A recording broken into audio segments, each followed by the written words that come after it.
अपना वर्ग को चुनूंगी। ये तू क्या बोल रही है टुनटुनी चिड़िया? मैं कोई राजा महाराजा नहीं हूँ जो तेरा स्वयंवर रचाऊं। तो ठीक है पिताजी, मैं शादी नहीं करूंगी। विलासखंड नगर के जंगल में टुनटुनी चिड़िया अपनी माँ टूनी और पिता से टुन्नू चिड़िया के साथ रहती थी। टुनटुनी चिड़िया की दो बड़ी बहनें भी थी, पिंकी चिड़िया और पूरी चिड़िया। टुनटुनी चिड़िया बहुत ही सुंदर थी, उसे अपनी सुंदरता पर बहुत घमंड था। अरे वो टुनटुनी दिन भर तो शीशे के सामने बैठी रहती है और तेरी दोनों बहनें काम करती रहती हैं। जरा तू भी उनके साथ मिलकर काम कर लिया कर। माँ, तुम्हें तो पता है मैं कितनी सुंदर हूँ, मैं क्या करूँ? अगर मैं काम करूँगी तो मेरे हाथ गंदे हो जाएंगे। मैं तो अपनी सहेलियों के साथ खेलने जा रही हूँ।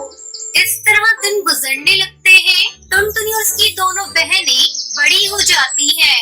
सेठ टुन्नू चिड़ा पिंकी चिड़िया और पूरी चिड़िया की शादी कर देता है। एक दिन वो अपनी पत्नी टूनी से कहता है, टुनटुनी की माँ, पिंकी और पूरी की तो शादी हो गई। अब मैं टुनटुनी के लिए भी कोई अच्छा रिश्ता ढूंढकर उसकी शादी कर दूंगा।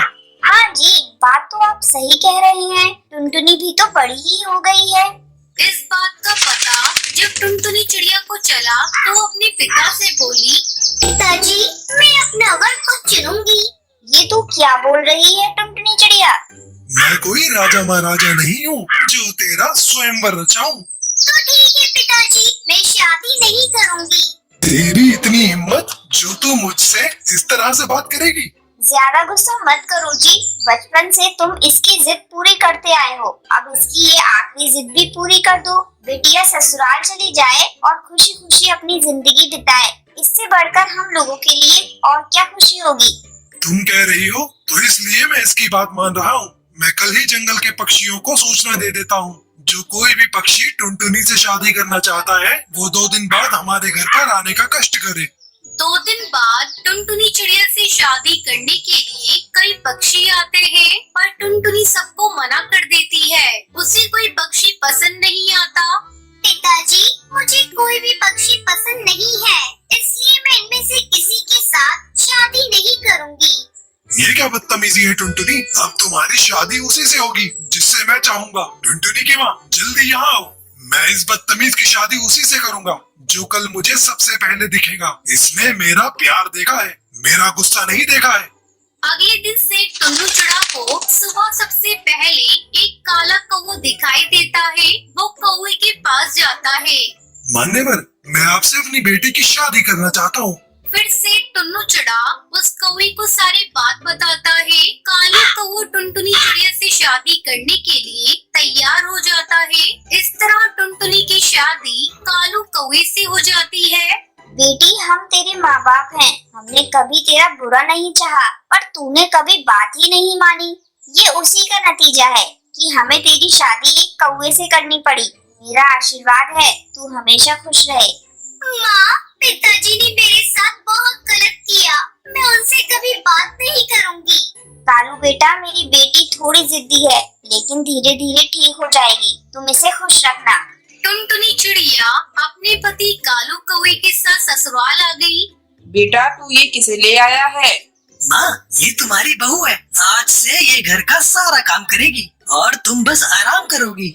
ये आप क्या कह रहे हैं जी? मुझे घर का कोई काम करना नहीं आता। कोई बात नहीं, जल्दी सीख जाओगी। अब मैं क्या करूं? पिताजी ने मुझे किस मुसीबत में फंसा दिया। मैं वापस मायके भी नहीं जा सकती। न चाहते हुए भी टुनटुनी चिड़िया को घर का सारा काम करना पड़ता है। टुनटुनी चिड़िया भी परिस्थितियों से समझौता कर चुकी थी। धीरे धीरे टुनटुनी को कालू कौवे से प्यार हो जाता है और फिर सभी खुशी खुशी रहने लगते हैं। वीडियो अच्छी लगी हो तो इस वीडियो को लाइक और शेयर करना ना भूलें। सोनपुर गांव में शालू अपने पति लालू टमाटर के साथ रहती थी। उसकी एक बेटी थी जिसका नाम लाली था। शालू लालू टमाटर मजदूरी करते थे। उन्हें मजदूरी करके जो भी पैसे मिलते थे उनमें से वो आधे पैसे अपनी बेटी की शादी के लिए जमा करते थे और आधे पैसे से अपना घर चलाते थे।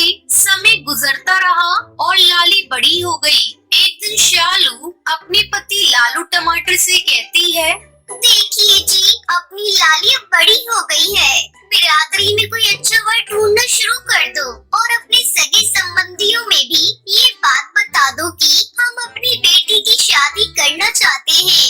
अगर उनकी नजर में कोई योग्य वर हो तो हमें बताएं। अगर हम लोग किसी को कुछ नहीं बताएंगे तो उन्हें कैसे पता चलेगा कि हम अपनी बिटिया लाली की शादी करना चाहते हैं। शालू, तुम बात तो सही कह रही हो, लेकिन अभी हमारे पास इतने पैसे नहीं हैं कि हम अपनी बेटी लाली की शादी धूमधाम से कर सकें, और दहेज भी तो देना होगा। इतना सब कुछ कैसे होगा? लाली के पापा, इस तरह हम लोग अपनी बेटी को कब तक घर बिठा कर रखेंगे? कुछ तो करना ही होगा। तुम ऐसा करो, साहूकार गजोदर कद्दू से जाकर कुछ पैसे उधार लाओ। धीरे धीरे हम लोग उसको उधार चुका देंगे। ठीक है लाली की माँ, मैं कल ही जाकर गजोदर कद्दू से बात करता हूँ। लालू टमाटर शालू की बातों में अपनी सहमति जताता है और अगले दिन साहूकार गजोदर कद्दू के पास जाता है। साहूकार जी, मेरी बेटी विवाह योग्य हो गई है। मैं अपनी बेटी की शादी करना चाहता हूँ, पर पैसे थोड़े कम पड़ रहे हैं। अगर आप उधार दे देते तो मैं अपनी बेटी की शादी धूमधाम से कर पाता। ठीक है लालू टमाटर, पैसे तो मैं तुम्हें दे दूंगा, पर तुम गिरवी रखने के लिए क्या लाए हो? मैं बिना सामान गिरवी रखे किसी को पैसे नहीं देता। अगर कहीं तुम मेरे पैसे लेकर मुकर गए तो मैं कहाँ जाऊंगा मांगने? तुम्हारे पास यदि कुछ है तो गिरवी रखकर पैसे ले जाओ। लालू टमाटर निराश मन से अपने घर वापस लौट आता है और सारी बातें शालू को बताता है। अब क्या होगा जी? हम लोगों के पास तो गिरवी रखने के लिए कोई सामान भी नहीं है। क्यों न हम लोग ऐसा करें कि अपना घर साहूकार के पास गिरवी रख दें। कम से कम अपनी बेटी का घर तो बस जाएगा। हम लोग और ज्यादा मेहनत करेंगे, फिर साहूकार को उधार चुका देंगे। अगले दिन लालू टमाटर अपना घर साहूकार के पास गिरवी रखकर पैसे ले आता है। फिर लाली के लिए अच्छा रिश्ता ढूंढने लगता है। जल्दी ही लाली टमाटर की शादी गोलू आलू से तय हो जाती है। गोलू आलू और लाली टमाटर की शादी में लालू टमाटर बहुत अच्छे इंतजाम करता है और लाली की दहेज में बहुत सारा सामान देता है। धूमधाम से लाली की शादी गोलू आलू से हो जाती है और खुशी खुशी लाली टमाटर अपने ससुराल चली जाती है। लाली टमाटर के ससुराल जाने के बाद शालू टमाटर और लालू टमाटर बात कर रही थी। देख रही हो जी, लाली के चले जाने के बाद अपना घर कितना सूना लग रहा है। भगवान करे लाली अपने ससुराल में खुशी खुशी बस जाए। वैसे तो गोलू आलू का स्वभाव बहुत ही अच्छा है। चलो, सब कुछ अच्छे से निपट गया। अब चलकर आराम करते हैं, सुबह फिर काम पर भी जाना है। फिर शालू टमाटर और लालू टमाटर सो जाते हैं। कुछ दिनों तक दोनों मिलकर कड़ी मेहनत करते हैं और साहूकार को उधार चुका देते हैं। आज हम लोगों की सर से साहूकार के कर्ज का बोझ उतर गया। फिर शालू टमाटर और लालू टमाटर खुशी खुशी रहने लगते हैं। अगर आपको ये वीडियो पसंद आई हो तो लाइक और ऐसी कहानियाँ देखने के लिए मेरे चैनल